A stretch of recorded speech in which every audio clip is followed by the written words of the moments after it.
It's about 2 in the afternoon, right in front of the police station here at En Nut. They're doing a driver's license check. I don't know. They're nailing people who aren't wearing their helmets. There's also, off in the distance in a black uniform, there appears to be a what a cup. He's not Thai. He's not Thai. For Farong like me, you know, to speak English. Yeah, but is he a policeman here? I think he's what they call tourist police.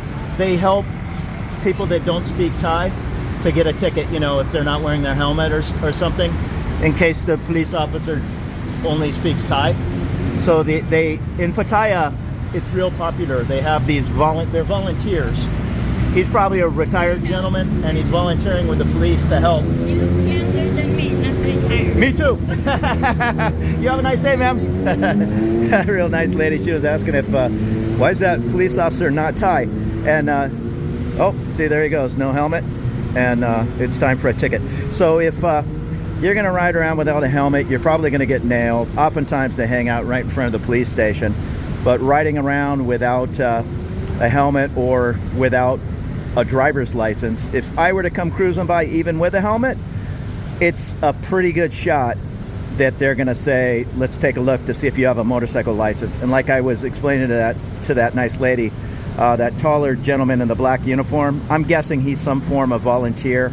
Probably speaks Thai, well, not probably, he'll speak Thai and English to help smooth things over when you're getting a ticket. A lot of people might think, hey, they're ripping me off, they're this, they're that, but no, there's laws here just like there is anywhere. And I'm trying to be careful filming. Okay, yeah, I thought he was looking up at me. Oftentimes cops don't want to be filmed, and I don't blame them, but I'm not doing anything other than saying, if you're going to drive around on your motorbike, well, get that motorcycle driver's license before you get over here, or definitely get it here. The playing games, continually paying whatever the fine is, 1,000 baht, 500 baht, and happening right in front of a police station, that's probably not going to occur. I don't mean to say everybody accepts, I won't call it a bribe, but you know what I'm saying, paying a ticket on the spot, but right in front of the police station, I'll bet it's going to be a ticket 100% of the time. And that next turn there, that's Sukhumvit Soi 50, right at the Lotus and BTS train station. And here's a brand new hotel opening, Bangkok Sukhumvit Hotel, inside by Malia. So if you want to stay in a brand new shiny place, check it out.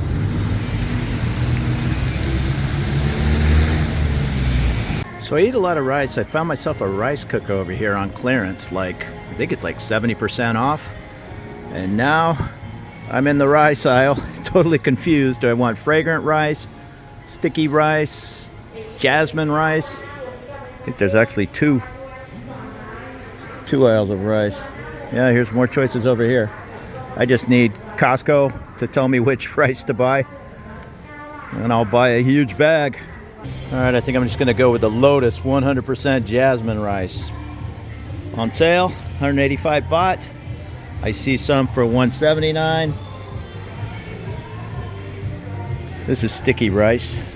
I don't care for sticky rice. I'm gonna go with the jasmine, and then maybe I'll get a bag of brown rice later. What a great evening. I headed over here to the Royal Oak in Phrom Phong on Soi 33, one of my favorite pubs. Hung out with the manager, Max, great guy, and I just met Adek, A-D-E-K, I believe is his name. He is from India, but he grew up here in Thailand and went to college at American University in Washington, D.C. We just had a long talk and some good times, split a margarita pizza, and his wife just picked him up. So I love this little pub. Meet all kinds of interesting people in California. Yeah, I'm not going to meet a lot of guys from India that grew up in Thailand and went to college in California, but here in Thailand, it's an everyday occurrence.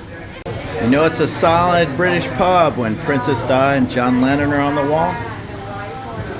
Winston Churchill. It feels so great out here. It's probably still like 78 degrees, but the wind's blowing. Feels nice. I'm gonna make my way home whenever the wind starts blowing. The rain's not far behind during the rainy season. But it's a great night here at the newly remodeled Royal Oak.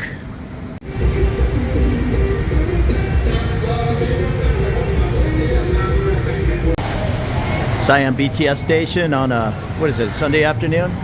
It's busy any time of the day. It's about 4 o'clock.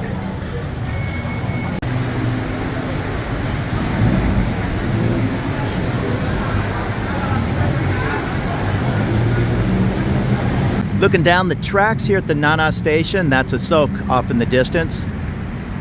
Just rained, kind of cooled things down. It's still a hot summer afternoon. Well, it's about 5 p.m. What a beautiful day. And that's looking off towards Soi 4 in the Nana area.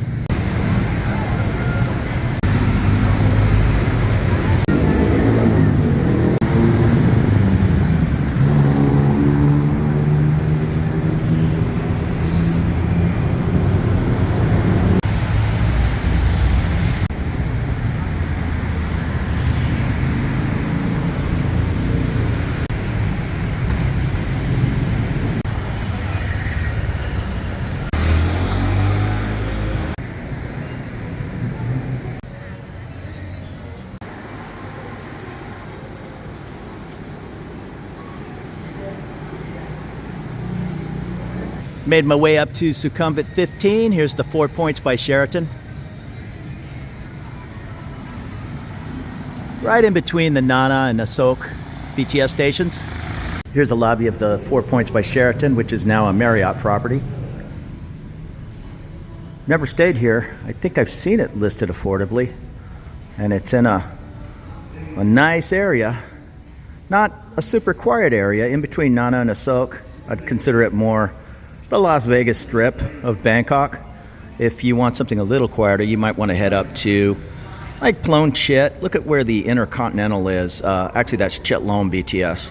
Intercontinental, the Hyatt Grand Regency. You don't have to stay at those two expensive hotels, but something in that area is definitely a lot quieter than down here in Nana or Asok.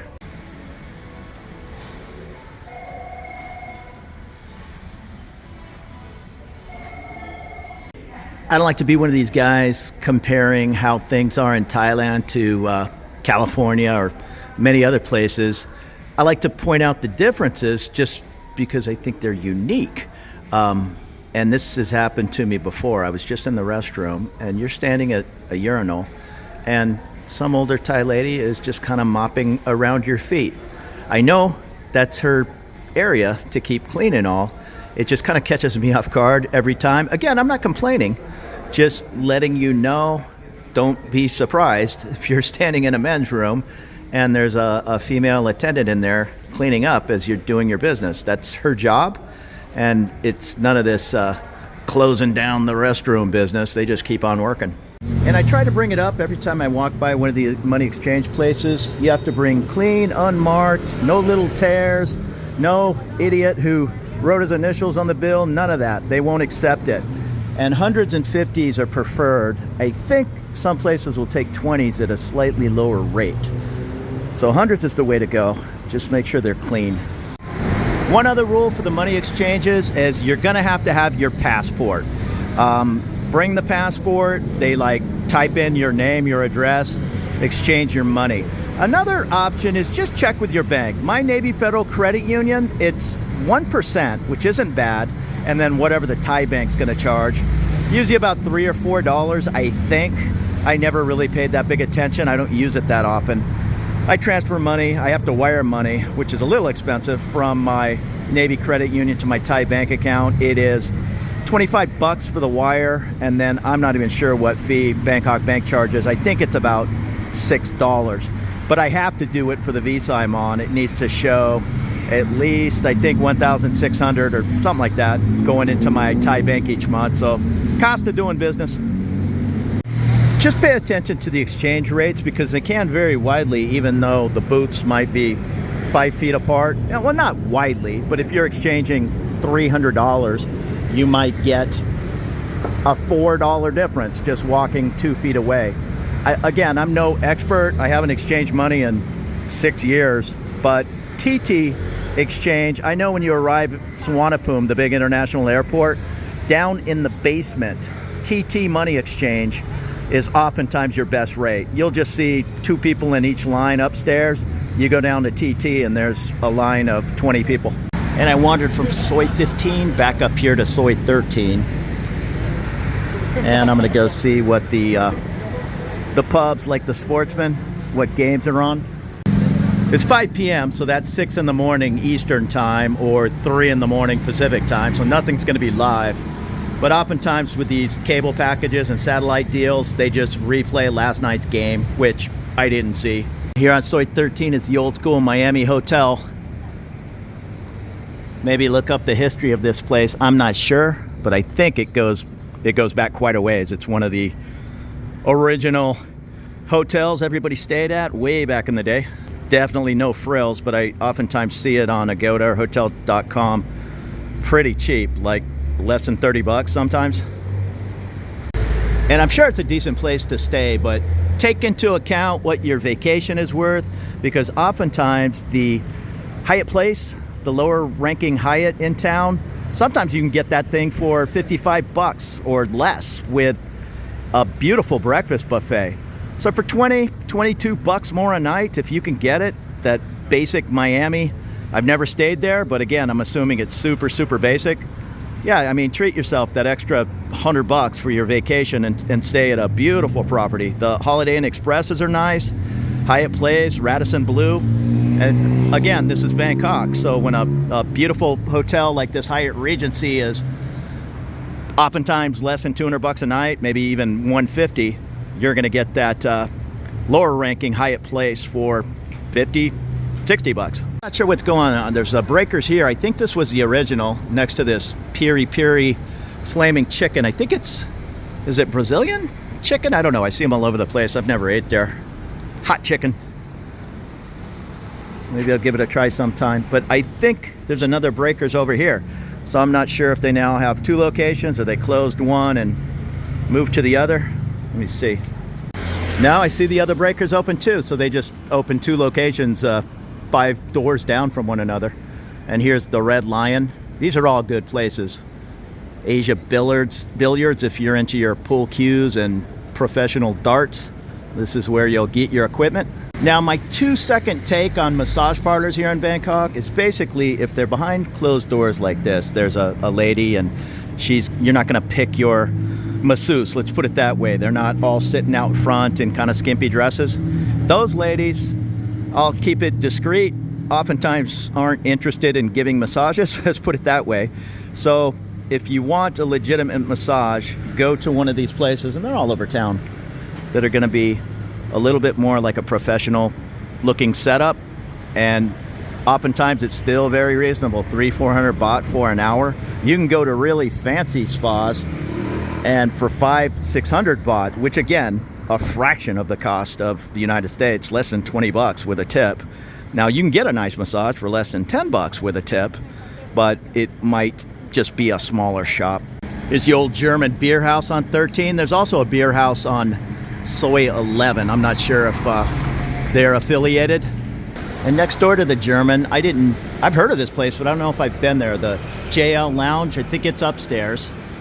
But I was coming over here to the Sportsman. The Sportsman, if you're an American, this is gonna be one of your go-to places. All those signs here are all Premier League, this and that. But this is also a big place for college hoops, even NHL. Again, it just depends on the times. Oftentimes on one of the screens in there, they might replay a hockey game or something for you. They kind of cater to everybody's sports. And it looks like the Sportsman has a dinner buffet going on. Pretty packed in there. So I just ran upstairs real quick. They're doing, it's obvious, pool leagues. They had like 4 tables and one team was in Hawaiian shirts and another team in all black shirts. So if you're big into pool, you'll probably be hanging out on this Soi 13. I know why this JL Lounge sounds familiar now. They do a stand-up comedy open mic I went to years and years ago. So if you're into stand-up, there's a couple of places around Bangkok, but this JL Lounge open mic on, it's either Tuesday or Wednesday night. And once again, I'm going to duck into the Sportsman just to have a beer and cool off. I think they're doing a Sunday roast buffet. I'm sure at an affordable rate. There was a line of 20 guys scooping out the dishes. Also, I just asked a waitress about that buffet. She said it's a big party going on back there. And if you're into your craft beers and imported beers, they got a huge selection here, fairly affordable. 200 baht's a good price on a pint of craft beer. And a lot of these sports bars, including here at the Sportsman, will let you buy the bottle, pay for it. They'll keep it here if you don't finish it. And not a bad deal. I see, what's that, 2,900 baht for JW Red. Me, I just went with a nice cold Tiger beer. Here's some Sportsman drink offers. I don't know if you can see that. I see House Pours, 99 baht. Barton's Rum, Gilby's Gin, 250 baht. Cocktails, sparkling wine. What is that, 1,000 baht? By the, I don't know if that's a bottle, I guess. Sparkling wine bottle. Different shooter promotions, 125 baht. Bottle beer, 99 baht. And the pints were 119. And don't play around with these bells if you don't know what you're doing, because oftentimes the bell means you buy a round of drinks for, it depends on the bar rules. Sometimes if you ring that bell, every one of the staff gets a free drink. In other bars, like in, say, Pattaya, you ring that bell, everybody in the bar gets a drink. So be careful getting drunk and getting crazy on that bell. The Sportsman, I know it opens early, 7 in the morning, so you can oftentimes come in here. And for like the Super Bowl, they'll open earlier because I think kickoff is at 6:30 a.m. often. I just asked one of the guys, he says this is a big darts tournament banquet. So darts is a big deal over here. So that was a pretty good time. I had a good talk with Shane from Sydney. Meet all kinds of interesting guys here in Bangkok. He's living in Sydney, but he worked in the, I think it was the mines. I don't know what he was mining, but outside of Perth. And now he goes back from Australia to, he's got an apartment here in Bangkok. So yeah, we were just hanging out in there, trading stories. We knew a lot of the same bands. I didn't notice there was a Queen Tattoo right next door in a massage place. 7-Eleven. I like that Sportsman. Good time. As I'm walking by Breakers, I counted 7 tables in here. So this is definitely a pool and darts area. And then they have the other Breakers down the way. I'll bet they have more than 2 tables in there. Red Lion. Nice little pub. This Soi 13's a nice little area. It's a little touristy, I guess, down here. Soi 13, Soi 11, although Soi 11 very popular with all my Thai friends. Last night at that hangout at Scruffy's, everybody was heading over to Soi 11. I went off in a different direction with a buddy. We went down Soi 41 to my friend Stella's bar. But Soi 11, very, very popular even with the locals. No, I was wrong. It looks like there's 2 tables in the original Breakers. Maybe that's why they, 5 doors down, opened the other Breakers with 7 tables. This is Soi 11/1 or 11.5. A lot of Indian tourists hang out in this area, so some really good Indian restaurants. Good food. There's the saxophone man. He's always hanging out at the bottom of the Points BTS. And that's Pala Pizza. I just grabbed a couple of cold slices for tomorrow's lunch. That is the entrance to the MRT, Sukhumvit. Really nice evening. I'm gonna walk 3 or 4 blocks home to Soi 26 in Phrom Phong. Thank you very much for watching. Consider subscribing. More looks around Bangkok to come.